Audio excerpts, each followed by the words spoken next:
Hey friends! I'm Grace Ann. And I'm Andrea. And we are GNA for today. We are two best friends living a faith-based lifestyle and documenting it. If you haven't already, make sure you give us a follow on social media. We have an Instagram, Twitter, and was that the thing? Yeah, that's it. That's all we have. And YouTube, of course. But we have an Instagram and a Twitter, and they are both at GNA for Today. We both have personal social media as well. Make sure you follow us there to get all of the latest information on when we're going to post and what we're up to. Last week's video was all about Grace Ann and her testimony and how she came to know the Lord. That will be in the information tab above, and it will be in the description box, so make sure you give that a watch so you can get to know us a little bit better.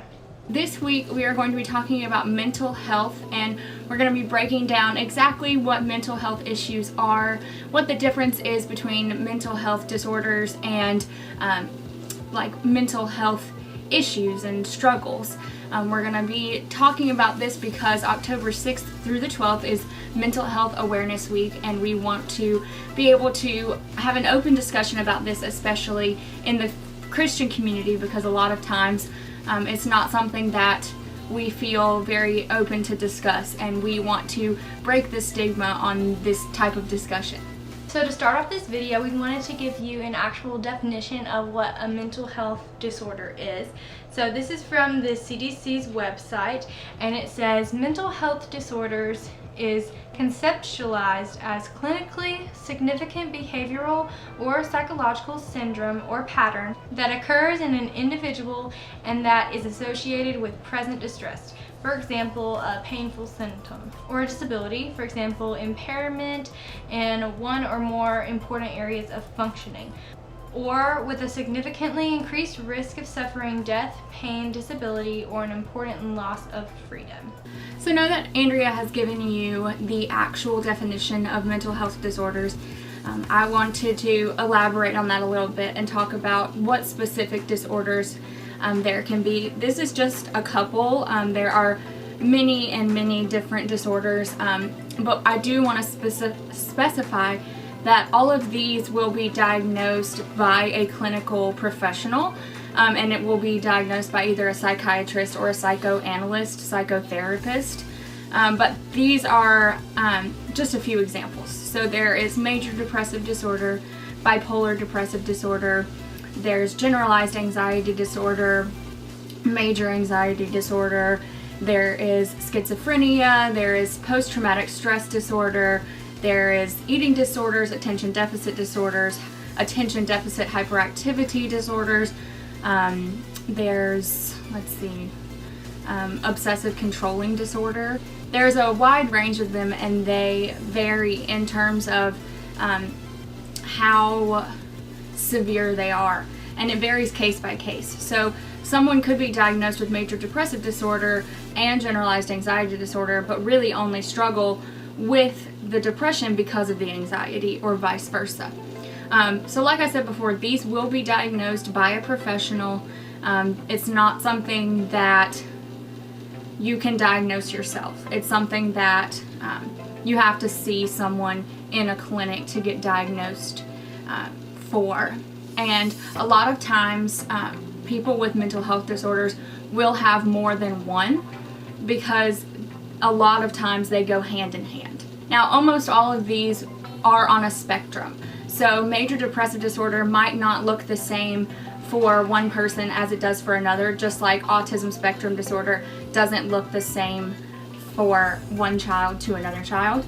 And these are disorders that can be diagnosed at any age and any stage of life. You might be thinking, oh, I don't have a mental health disorder. Like, why do I need to be watching this video? Why do I need to care about Mental Health Awareness Week? Well, we wanted to make a point to you that mental health disorders and mental health awareness are kind of different things. So the actual definition from Webster's Dictionary of awareness is the quality or state of being aware, knowledge and understanding that something is happening or that something exists. So we just wanted to let you know that even if you don't have a mental health disorder, that you should still make a point to be mentally aware of where your mental state is at, because I mean, we've all had high days and we've all had low days. It's just important to be aware of where your head's at that day. That is mental health awareness, because everyone has mental health. It's just some people have mental health disorders, but we should all be aware of our mental health. So moving on, we wanted to talk about the Big C Global Church and how we can sort of destigmatize this mental health issues. So I think the reason we have a stigma in the Big C Church is because people are afraid to share their diagnoses with each other, and they're afraid to say, hey, I have a mental health disorder and I've been diagnosed and I'm taking medicine for it, and I need help with that, I need prayer. And I think that people are afraid of this because so many times we've been taught to rely on our faith for everything. And while that is a positive thing, and that is true, you should rely on your faith for everything in life, it doesn't mean that you're any less of a Christian because you have a mental health disorder. And this was something that I struggled with for a long time. So I have actually been diagnosed with major depressive disorder and generalized anxiety disorder, and it's not something that I hide from anybody in my life because it's something that I struggle with, and it's a very real thing for me. And I've been pretty open about that on this channel so far, and I think that the only way that we can destigmatize it is to talk about it. A lot of times I'll go to my pastor and be like, look, I'm having a hard time today. Like, I don't want to be here. I don't want to be up. I just want to be in bed. I want to be sleeping. Like, I need help. I need prayer. I need to get through this day. Like, I'm having a hard time. And there's nothing wrong with that, and it doesn't make me any less of a Christian. And I think that a lot of times in the Big C Church, because we've been taught so heavily to rely on our faith, we feel like inherently we're doing something wrong because we have mental health disorders. And that's not true at all. And it's not true that you can't be faithful and still struggle. Every challenge that we face here on earth is rooted to original sin, and it can be traced back to that issue. And I think it's the same thing with mental health disorders and physical health disorders. I think any challenge that we face goes back to that idea of original sin. And even though we need additional help on earth treating those things, that doesn't mean that God isn't still present with us, and it doesn't mean that we can't still rely on Him for everything in our lives. Because if you were to fall and break your ankle, you wouldn't walk around on your broken ankle thinking that God would magically make it better. Could He? Yeah, of course. He's God. Don't put anything past Him. But is that really going to help you to walk on your broken ankle and just say, okay, God, fix my broken ankle, fix my broken ankle, fix my broken ankle? No, you're gonna go to a doctor, you're gonna get help, you're gonna say, look, my ankle hurts when I step on it, I think it's broken. They're gonna x-ray it, they're gonna say, yeah, it's broken. They're gonna give you a splint or a cast or something, and you're gonna stay in that, and it's gonna help heal you and mold you back together. And along the way, you'll be praying, God, give me the strength to get through this. Help me overcome this obstacle. And He'll do that. It's the same thing with a mental health disorder. If you have a mental health disorder, you can't just pray that it's going to go away. Sometimes you have to seek actual help, and that's okay. There is nothing wrong with that.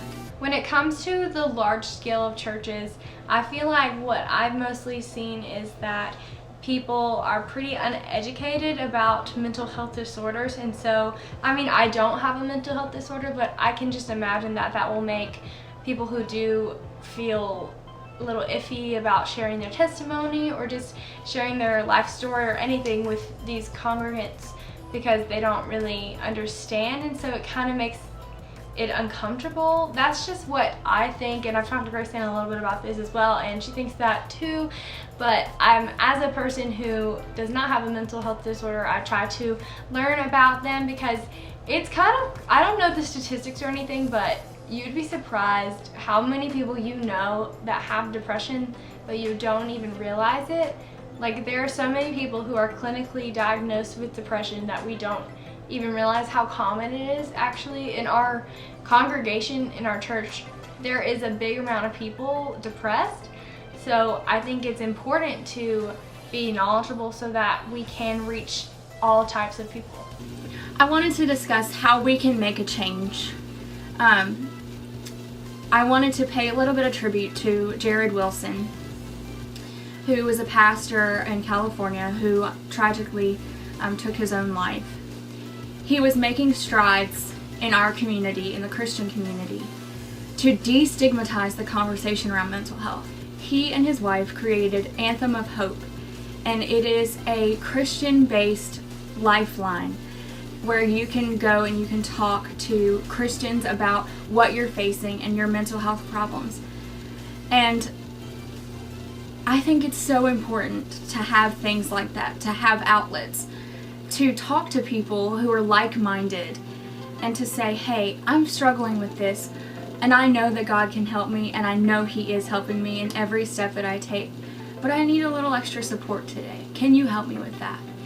And I think it's important that we as Christians remind ourselves that we can destigmatize this conversation by talking about it. By saying, yeah, I know so-and-so has a mental health issue. Or, yeah, I have a mental health issue, but I'm dealing with it. This is how I'm dealing with it. And I think it's important to have those conversations. And I think it's important for pastors to be having those conversations too with their congregations. And that's what Jared Wilson was doing. He was making big strides in that area, and he was talking about it from a big stage platform in a big church, saying, hey, I've got this mental health issue, but guess what? I'm not going to let the devil win. God is going to get the victory. And God did get the victory. So in order for God to continue to get the victory, we have to take away our pride and stand in humbleness and in humility and talk about the things that we struggle with. Because if we don't talk about them, then nobody will know. Like I said before, I do not have a mental health disorder, but I think it's very important for people like me, people who don't have mental health disorders. I think it's very important for us to educate ourselves so that we can reach God's people. And it's just, I feel like it is so better to reach someone when you can really get on their level and say, I don't understand this, but I'm knowledgeable about it. Does that make sense?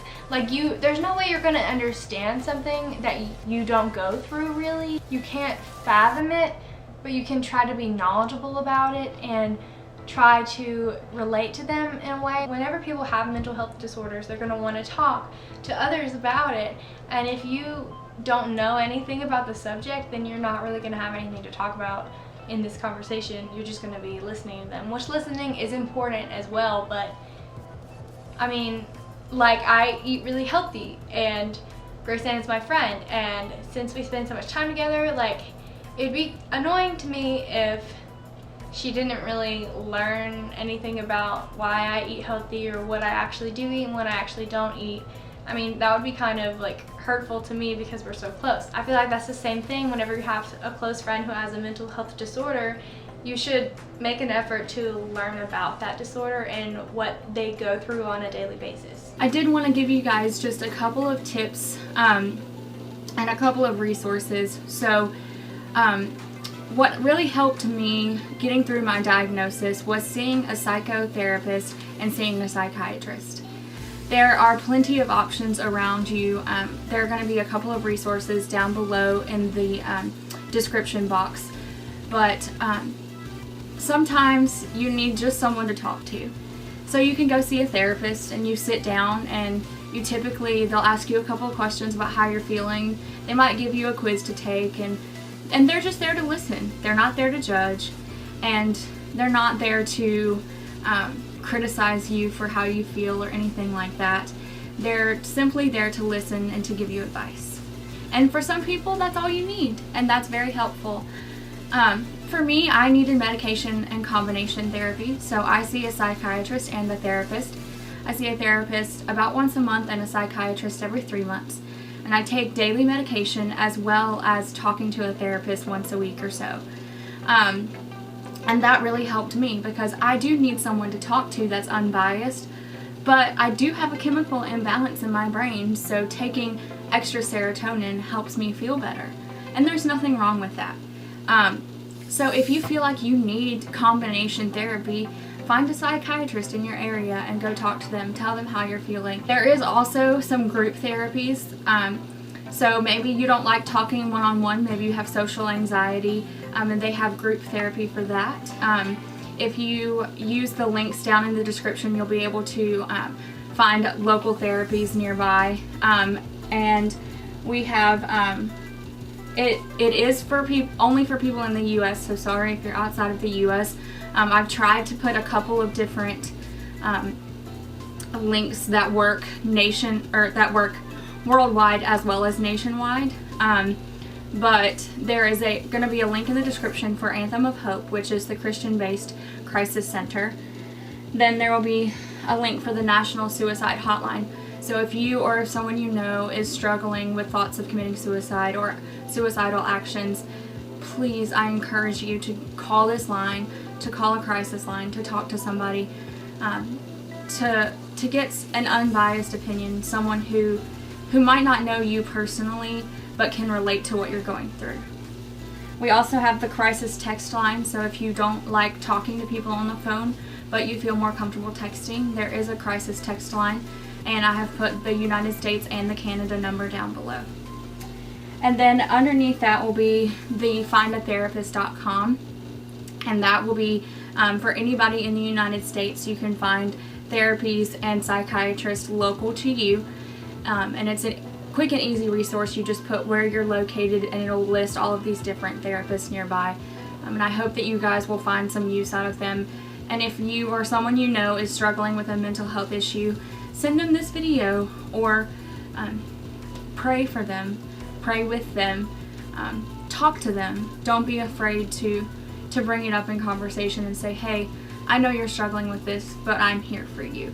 Because a lot of times that's all it takes. Please, please, please, if you have a mental health disorder, find a friend, a pastor, a Sunday school teacher, a parent, a teacher, anything. Please just find your shoulder to cry on and an ear to listen, because sometimes it might feel like no one is there for you and you can't talk to anyone, but that is not true. There are so many people in your corner. Me and Grace Ann are in your corner even if we don't know you. So please DM us if you ever need anything. You never need to talk about anything. Please, please, please just talk to someone, because you're not in this alone. But having said that, your friends are not your therapists. Your friends, they might try to be knowledgeable about your mental health disorder, but they aren't actually trained. So they shouldn't replace going to therapy. They shouldn't replace taking medication. It'll help you because you'll have someone to talk to about it, but it doesn't replace your therapy sessions and it doesn't replace your medication. Your friends aren't trained to tell you the right things like a therapist is trained to do. Thank you guys so much for watching. Please leave a comment below if you're comfortable telling us if you have a mental health disorder and, well, how you deal with it and who is in your corner, who you'd like to talk to about it. Please, please, please just talk to us in the comments, because we would love to talk to you guys. Make sure that you like this video and that you subscribe to our channel for more content. Hit that little bell so that you get a notification every single time we post a video so that you don't miss an upload. Next week's video will be exactly a week from today at 2:00 p.m. Eastern Standard Time. Right? Yeah, Eastern Standard Time. I don't know where I am right now. But next week's video is going to be a vlog of our hobbies, what we like to do. So make sure you watch out for that, because it will let you know a little bit more about maybe some things that we don't talk about necessarily, just things that we like to do. So make sure you keep a lookout for that. Bye, friends!